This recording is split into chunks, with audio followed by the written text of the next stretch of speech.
Hudson Taylor was a remarkable man, but like all people who accomplish great things for God, he knew that it wasn't about him.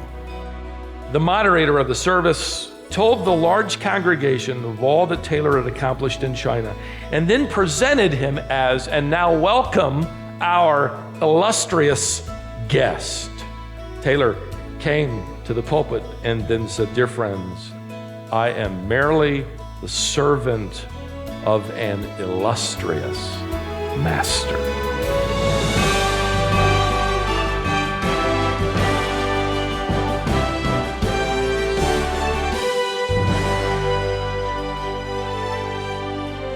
Hudson Taylor had a perspective on his life that we should share. His ministry was never based on how great he was. It was rooted in how great God is. As he determined to follow God faithfully, God gave him opportunities for ministry, but it was difficult. Imagine witnessing a riot every time you went to church. Imagine being threatened by angry mobs on a weekly basis. Things that we would consider extreme persecution were commonplace for Hudson Taylor. This is Wisdom for the Heart, and Stephen continues through his series called Legacies of Light with this look at Hudson Taylor. Hudson Taylor was born into a committed home with Christian parents. And even though he was taught the Bible and was knowledgeable of basic doctrine, he was personally skeptical. By the time he turned 17, he was unaware that his 13-year-old sister had written in her diary that she would begin praying for her older brother 3 times a day. He was also unaware that one particular afternoon his mother had pulled away from friends to privately pray for his conversion. That same afternoon, Hudson Taylor later would write, "I happened to have a holiday, and in the afternoon I was looking through my father's library to find some books with which to while away the unoccupied hours.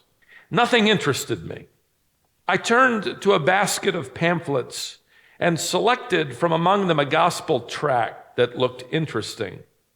Saying to myself, there will be a story at the beginning and a sermon at the end. I'll read the story and ignore the sermon."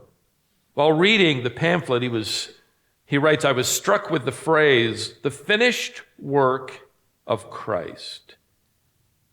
And he asked himself, why does this author use the expression, the finished work of Christ? Why not the atoning work of Christ or the satisfying work of Christ? Then the words that Christ uttered from the cross came back to his mind when he said, "It is" what? "Finished." John 19:30. But what was finished, he asked himself. "It became clear," he would write, "as I read further that the debt was paid for my sin, a full and finished payment.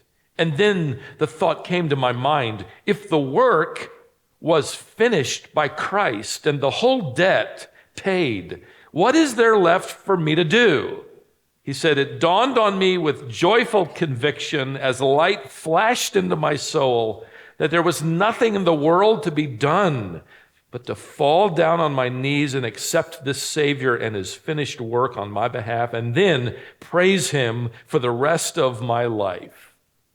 That's exactly what Hudson Taylor will do. And that verse is a verse he would go back to often as he contemplated with joy the finished work of Christ.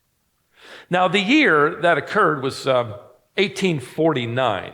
In one more year, he would begin his medical studies. His plan was to go to the mission field and use his medical training to open doors there in China. So in order, though, to fully prepare for the hardships of missionary pioneering life, he moved into the slum districts of London called Drainside. He found that over time he could live off porridge and a little bread most of the week with meat occasionally. And then he used all his remaining money to buy medical supplies as he would personally assist those poverty-stricken people in his neighborhood. He would write to his sister that he had one big problem, though. The medical doctor he was training under and he worked for often forgot to pay him his weekly salary. Hudson had to remind him every week, and it became so frustrating to Hudson that he eventually decided that this must be a test from God. And so he decided never to ask the doctor again to pay him, but entrusted the memory of the doctor to God.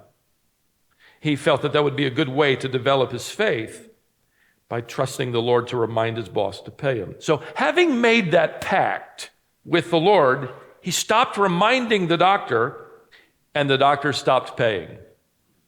God didn't seem to be reminding the doctor. Eventually, the rent was due, and Hudson had no money to pay. His food was running out as well. Hudson Taylor writes to his sister, he says, one Friday near closing time at the clinic, the doctor, again not having a clue that he owed another week's salary, suddenly turned to me and said, "By the way, Taylor, is not your salary due?" Hudson wrote, "I had to swallow 2 or 3 times before I could answer, and I told him quietly that it was overdue for some time, and how thankful I felt at this moment that God had heard my prayer." The doctor said, "Well, you know how busy I am, and I've just sent all the cash to the bank. Otherwise, I would have paid you at once." So he went home without being paid. It was Saturday. He came back to work then on that day, and he was defeated and discouraged. And when he was locking up the clinic to go home that night, this doctor suddenly appeared, rather amused, Taylor would write, that one of his clients had just come by his office and done something he'd never done before, paid his medical bill in cash. The doctor couldn't understand what would possess this wealthy client to come by his office at 10 o'clock at night and pay a bill he could have paid any time he wanted. So you can see how God is developing the faith of this young man. And you can also see that he's giving to God the opportunity, as it were, to develop his faith. An incredible joy in this answered prayer. On another occasion, Hudson would write that his boss was behind yet again. Hudson headed home discouraged and confused again with the Lord. The doctor had forgotten that week, and Hudson only had a half-crown in his pocket for the weekend. Now, when I read that, I've read his 2-volume biography, and I had to go to Google and find out how much that was worth, and I found out that a half-crown would be around $10 to $12 of value today. So that's how much he had in his pocket, one coin. When he arrived at his apartment, he was met by one of the many poverty-stricken men in Drainside. And he begged Hudson to come and see his wife, who had only recently delivered a baby. Neither the mother nor the newborn were doing well. And Hudson writes again in his journal that he reluctantly agreed. He wrote that he wasn't in the mood to help anybody that night. He was rather frustrated with God, too. When he arrived at their apartment, if you could call it that, he said that several children were huddled inside this bare one-room dwelling. And Hudson Taylor described it as truly wretched. A woman was lying on a cot in the corner, a newborn baby whimpering in her arms. Hudson knew without any medical examination that the baby wasn't getting any milk because the woman was malnourished. In fact, the entire family was hungry. And Hudson also would record that he immediately knew that the Lord wanted him to give this family his half-crown, but his heart refused. Again, in another letter to his sister, he shared the feelings he battled, and I quote him, "They needed food, but I did too. So I shared with them that although their circumstances were very distressing, that there was a kind and loving Heavenly Father. And yet something in me cried, 'You hypocrite,' telling these unconverted people about a loving Father and not prepared to trust Him yourself." And he said, "My voice nearly choked at the thought." But still, he refused, internally battling here. When the poor father knew there was nothing that could be done, he asked Hudson to at least pray with them before he left their apartment. And he agreed. So they all knelt down in that little room. While they knelt, Hudson Taylor says, the battle raged in my heart as I began to pray. And then he said, without any desire or joy, I finished my prayer, got up, reached into my pocket, and then pressed into the hand of that impoverished man my half crown. The family could hardly contain, of course, their relief and gratitude. Only then, he wrote, did the joy of the Lord flood my soul. I wonder how often we would do something if the Lord gave us the joy first. Okay, give me that joyful feeling, Lord, and then I'll give all my money away. I don't feel it, okay? Never mind. Well, he says, he goes on in his detailed letters, and fortunately he wrote detailed letters. He returned home, he ate his last bowl of porridge, finished off the rest of his bread, and before he got into bed, got on his knees and thanked the Lord that he'd been empowered to give everything he had away. And then he reminded the Lord that he was out of money too. And he was out of food. Later, the following day, an anonymous package without a return address or name arrived by post. The package contained a pair of winter gloves, and inside one of the gloves was 4 times the amount of money he had given away the night before. He would later write, how often my mind has remembered that incident and that lesson, that faithfulness to God in little things allows us to gain experience and strength for the more serious trials of life. Maybe you're there right now. Maybe you're in that test. This is what God is doing in your life as he deepens your faith and prepares you for perhaps even greater tests. Hudson Taylor will sail for China in 1853, and he will spend 51 years serving in that country. Let me give you just a couple of anecdotes from his days there. When he first arrived, and for the first several weeks, he realized that he had no respect among the people, and he couldn't quite figure it out. They seemed to mock him. It was only a little later that he realized that he was being disrespected, not because of his gospel message, but because of his Western apparel, especially among the young people who mocked him openly. His black overcoat had earned him the nickname, the Black Devil. And he didn't know it until a little later when he could finally understand a little bit. And so he went against all protocol. This is what is fascinating. He went against all protocol and advice, by the way, from others, and he decided to do something radical. He removed his Western clothing and put on the customary robe and slippers of a Chinese teacher. He even shaved the hair off his forehead to match the Chinese custom for teachers. I've done the same thing. Now you know why. Hudson wrote his sister the rather shocking details that would, about the scandal he created by doing that. Now again, he's literally shaving all the way back to right about here. Okay? He writes, I had better tell you at once that on Thursday last, I resigned my locks to the barber, dyed my hair a good black color, and in the morning had a proper queue, what we would call a pigtail, woven into the back of my own hair. Then in Chinese dress, I set out, immediately gaining rapport among the people. However, the reaction back in England wasn't so sympathetic. In fact, he lost support as soon as people found out. It didn't seem to matter. In fact, he would eventually begin his own mission board, calling it the China Inland Mission.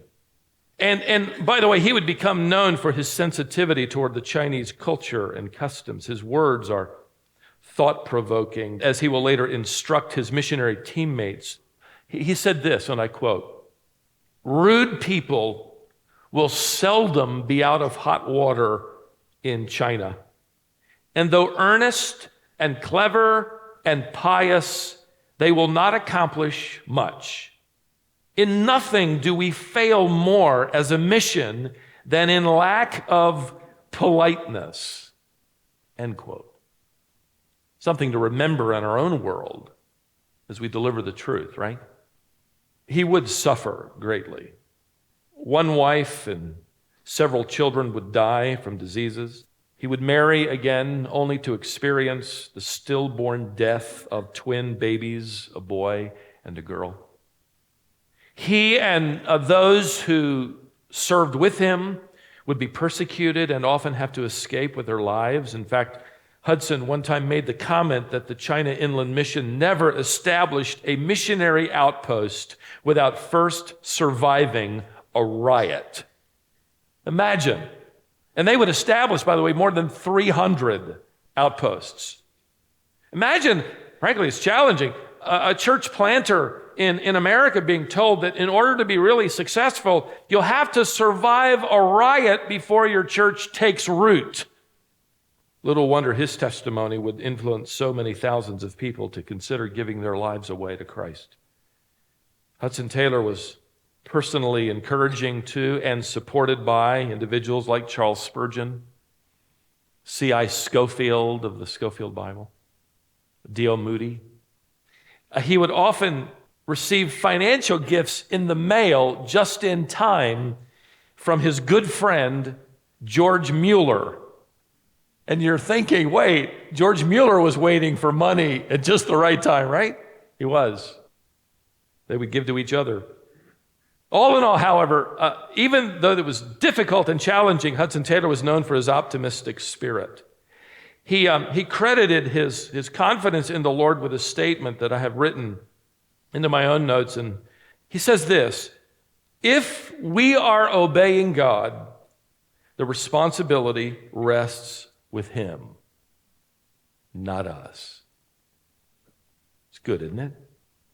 In a letter dated 1879, when Hudson Taylor was 47 years old and he was away from the mission for a little while, he wrote to the secretary of the China Inland Mission in which he rehearsed several action points that he wanted to continue to offer to the team, and he believed that these things would produce a health and effectiveness along with vitality to the ministry.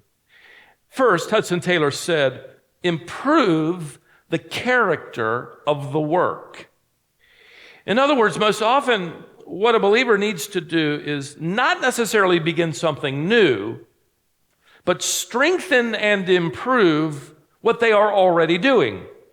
In other words, he said self-evaluation and internal evaluation of any ministry organization, our own personal lives is healthy, though sometimes painful. If it's worth doing, it's worth evaluating. Improve the character of the work. Number two, Hudson Taylor said, we must deepen piety and devotion. Among other texts that come to mind is Paul's reference to Timothy, his son in the faith, where he says, Timothy, discipline yourself for the purpose of godliness, 1 Timothy 4:7. In other words, godly piety and devotion demand exercise. And if we want to grow in godliness, we have to grow in being willing to work up, as it were, a spiritual sweat. Life will not help us along in this regard, will it? I remember years ago, we were at the beach with our girls, and they were out in the water, and I told them, now use our umbrella as your marker and stay in front of us. No matter how hard they tried, of course, each wave just pushed them down that coast further and further and further away. Sometimes they would need to literally get out of the water and run back up the beach to where they'd be in front of our umbrella. And I thought, isn't that a picture of life? The spiritual life. It's so easy to drift, isn't it? The undertow of problems and challenges just kind of move us further and further away. We drift, often without realizing it. No one will ever deepen their piety and devotion without intentional effort. Sometimes you get out and you run back and start again as you constantly readjust, as it were, to the umbrella of God's purpose, God's design. Hudson, thirdly, wanted his staff to consider this phrase. Here it is: remove stones of stumbling if possible. Now, he was thinking of tough assignments that needed, to be tackled, or some tough decision that needed to be made, or some difficult obstacle that needed to be overcome. But then he adds, if you caught it, if possible. I love that realism. Remove stones of stumbling if possible. It's so good. Why? Because some stuff can't be moved.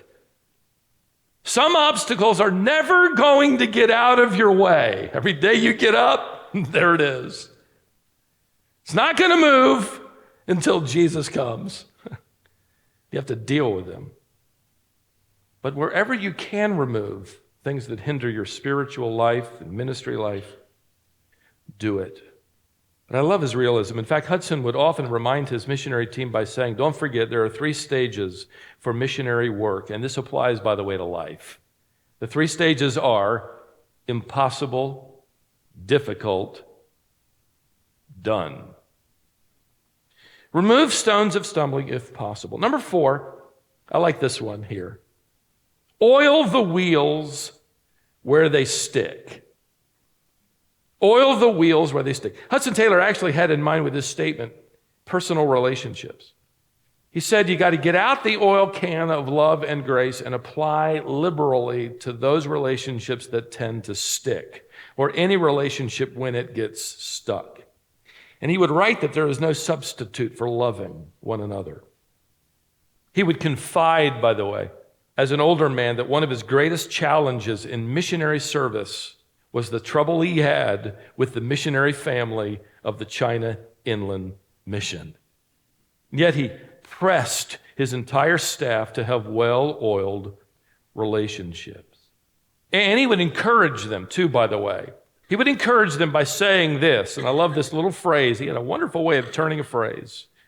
He said it this way: things will look up with God's blessing if looked after. What a great blend of personal involvement and perseverance and trust in God. One more. Supplement what is lacking. Supplement what is lacking. In other words, don't just point out the problem. Supplement what's needed to fix it. He once wrote, criticizing plans is easier than creating plans. So instead of criticizing, add whatever is lacking that you might add as you engage in these plans and carry out your plans for the glory of God. Well said. Improve the character of the work, deepen piety and devotion, remove stones of stumbling if possible, oil the wheels where they stick, supplement what is lacking.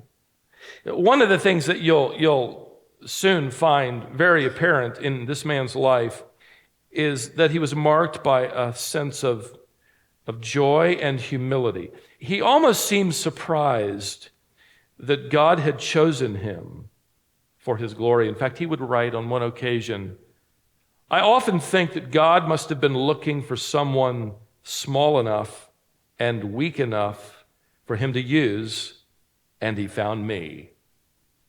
On one occasion, he was being introduced to speak at a large church in Australia. The moderator of the service introduced the missionary in eloquent and glowing terms, just the laundry list of everything he'd done. And he told the large congregation of all that Taylor had accomplished in China, and then presented him as, and now welcome our illustrious guest. Taylor came to the pulpit quietly for a moment and then said, dear friends, I am merely the servant of an illustrious master.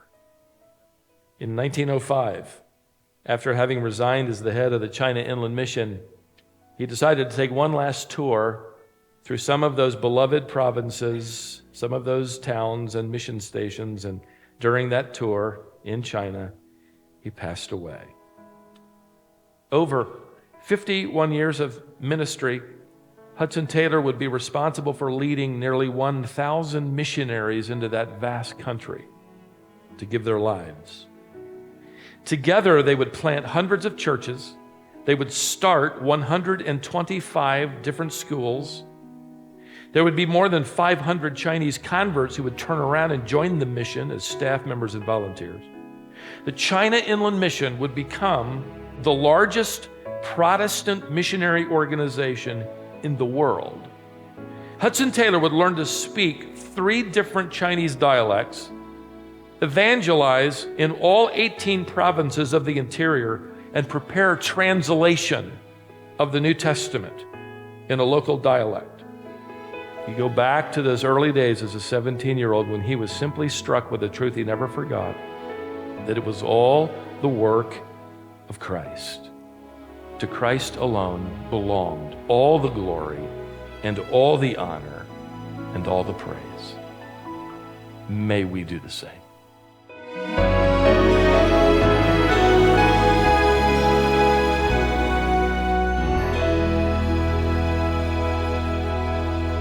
No matter what ministry God calls you to, your mindset should be the same. All the glory, honor, and praise goes to God alone. Thanks for listening today. Stephen Davey is the pastor of the Shepherd's Church in Cary, North Carolina. He's working through a series called Legacies of Light. Stephen is examining the biographies of several men and women, all of whom are heroes of the Christian faith. Their lives serve as examples for us. Stephen's book, based on this series, is available if you're interested in learning more. Legacies of Light is a beautifully bound hardback book. We can give you information when you call us today at 866-48-BIBLE. This book would make a great gift and is available at a special price. The number is 866-48-BIBLE or 866-482-4253. If you have a comment, a question, or would like more information, you can send us an email if you address it to info@wisdomonline.org. Once again, that email address is info@wisdomonline.org. I'm Scott Wiley, and for Stephen and all of us here, thanks for joining us today. We're so glad you were with us. Join us again next time for more Wisdom for the Heart.